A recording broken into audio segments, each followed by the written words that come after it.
બે વખત ગુજરાતના મુખ્યમંત્રી બન્યા। કેશુભાઈ પટેલ માર્ચ 1995 થી ઓક્ટોબર 1995 અને માર્ચ 1998 થી ઓક્ટોબર 2001 સુધી એમ બે વખત ગુજરાતના મુખ્યમંત્રી રહી ચૂક્યા છે। જન્મ 24 જુલાઈ 1928। કેશુભાઈનો જન્મ 24 જુલાઈ 1928ના રોજ થયો હતો। તેઓ ગુજરાત ભાજપના સિનિયર નેતા રહી ચૂક્યા છે। જો કે તેમણે 4 ઓગસ્ટ 2012 ભાજપમાંથી રાજીનામું આપી દીધું અને પોતાનો નવો પક્ષ રચ્યો, જેનું નામ ગુજરાત પરિવર્તન પાર્ટી રાખવામાં આવ્યું છે, જેને જીપીપીના ટૂંકા નામે ઓળખવામાં આવે છે। કેશુભાઈ પટેલ ગુજરાતના રાજકારણમાં મહત્વનો ભાગ ભજવનાર પટેલ મતદારો પર પ્રભુત્વ ધરાવે। મુખ્યમંત્રી પદ છીનવાયું। 2001માં ગુજરાતની પેટા ચૂંટણીમાં ભાજપને હાર મળતા કેશુભાઈ પટેલનું મુખ્યમંત્રી તરીકે રાજીનામું લઈને ભાજપે નરેન્દ્ર મોદીને મુખ્યપ્રધાન પદ સોંપ્યું હતું। ત્યારથી તેઓ ભાજપ અને નરેન્દ્ર મોદીથી નારાજ છે।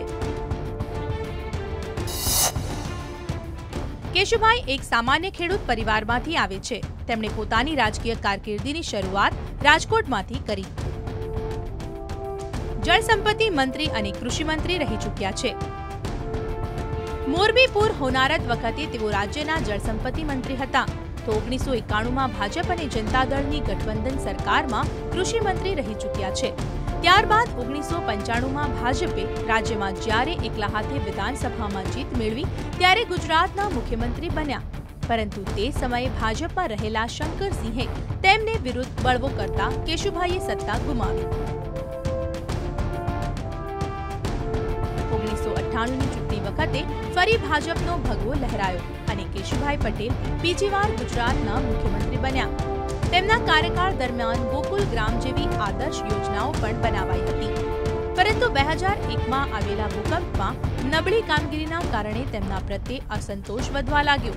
તે દરમિયાન જ આવેલી વિધાનસભાની પેટા ચૂંટણીમાં ભાજપને 2 સીટ ગુમાવવી પડી, જેના કારણે કેશુભાઈ પટેલને મુખ્યમંત્રી પદેથી રાજીનામું આપવું પડ્યું।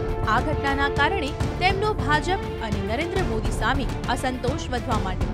આખરે નારાજગીના કારણે તેમણે ભાજપમાંથી રાજીનામું આપી દીધું છે અને હવે ગુજરાત પરિવર્તન પાર્ટી નામે નવા પક્ષની રચના કરી છે અને એકલા હાથે તેઓ ચૂંટણી લડ્યા।